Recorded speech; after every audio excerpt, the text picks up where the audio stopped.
What is up, everyone? My name is Josh, and I'm here to teach you about electrolytic cells and galvanic cells for AP Chemistry. Let's get started. Some of you may be wondering, what the heck are galvanic cells and electrolytic cells? Well, a galvanic cell, also known as a voltaic cell, is an electrochemical cell that derives electrical energy from spontaneous redox reactions, while an electrolytic cell is an electrochemical cell that derives chemical energy from a non-spontaneous redox reaction. The difference between the galvanic and electrolytic cells is that the galvanic cell converts chemical energy to electrical energy, while electrolytic cells convert electrical energy to chemical energy. This is all based upon the spontaneity of each cell. Now you may be wondering, what is spontaneity, or what is a spontaneous process? Well, a spontaneous process is a process that occurs without energy input from its surroundings. So, according to the definition of spontaneity, since a galvanic cell is spontaneous, it does not require an external power source such as a battery for it to proceed. Unlike the galvanic cells, electrolytic cells do require an external power source to proceed because they are not spontaneous. As you can see in the cells shown here, the left cell is galvanic because it does not require a power source. See, it says voltmeter, which just measures the voltage going through, while the right does require a battery source. Therefore, it is an electrolytic cell.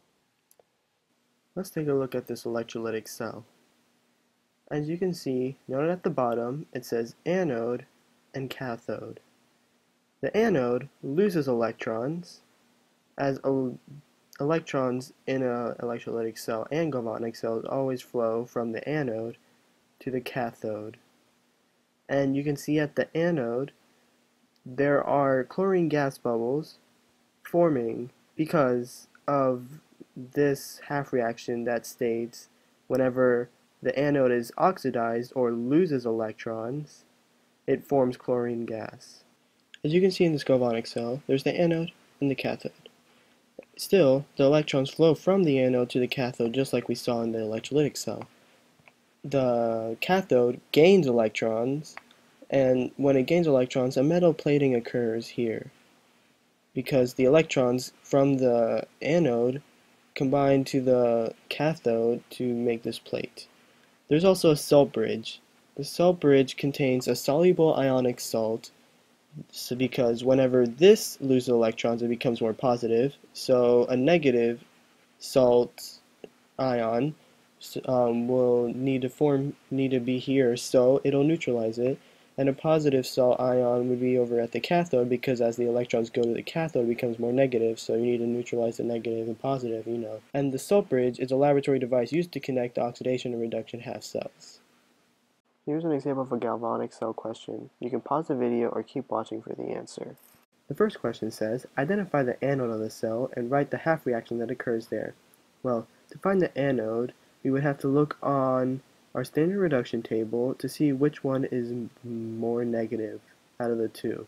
In this case, zinc is more negative out of nickel and zinc, therefore it is the anode. Since it's the anode is always oxidized, so we'd have to write the half reaction as it losing electrons. So we would write it as zinc yields zinc 2 plus 2e minus. The second question says, write the net ionic equation for the overall reaction that occurs as the cell operates and calculate the value of the standard cell potential, or E cell.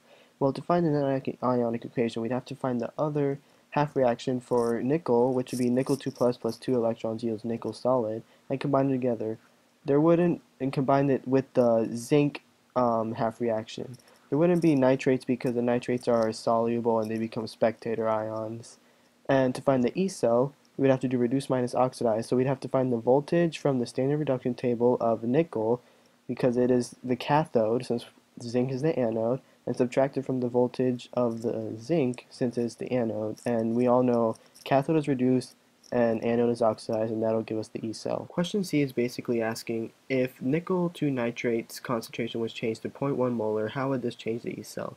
Well, decreasing the concentration of nickel 2 nitrate would decrease the concentration of nickel 2 plus in the reactants, and according to Le Chat's principle, If you decrease something in the reactants, it'll decrease the driving force of the forward reaction, which we'll call E cell to decrease. The last question says, specify whether the value of the KEQ or equilibrium constant for the cell reaction is less than 1, greater than 1, or equal to 1.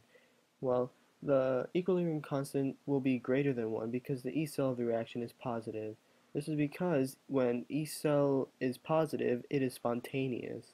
Therefore, the equilibrium constant has to be greater than 1 because it also has to be spontaneous. And we know this has to be spontaneous because it is a galvanic cell, and all galvanic cells are spontaneous.